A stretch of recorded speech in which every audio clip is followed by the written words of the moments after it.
All right, language explorers. So, let's look at today's Wednesday adjective. So, military. Military.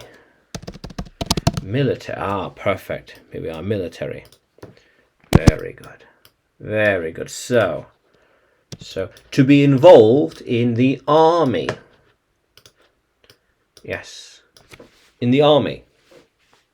So, it is a military practice. Oops.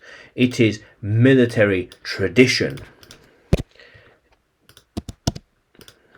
It is a military tradition. A military tradition. Not any kind of tradition, but a military tradition.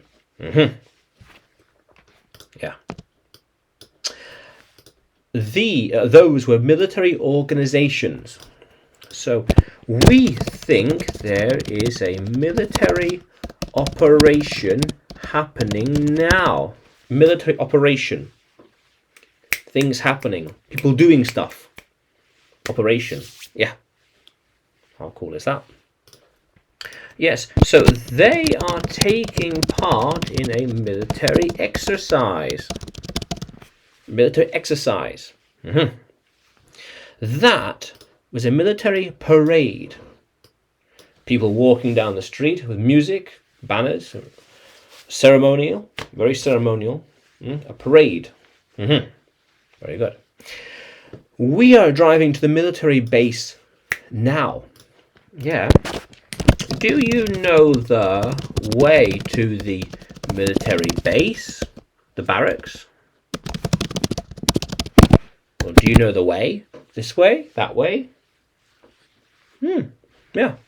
Very nice. When do you think the military camp will be open? The camp in the field with the tents and beyond. Let's try and get a picture. Yeah, we are. The tents, the camp. Yeah, so the military camp is closed off until things change. Closed off. Yeah. How cool is that, language explorers? Yeah. Yeah. So every country has a military, a base, attachment, division, division of the government. Yes. Yeah. Yeah. How cool is that, language explorers? Yeah. So, can you use military in a sentence? Can you write it in the comments below and like the video? Subscribe to the channel. More videos to come, more lessons to come. And you can find me on YouTube, Facebook, Telegram, and Udemy. When you search for English with Adrian or Adrian Nanshev. Yeah, how cool is that? Let's keep exploring.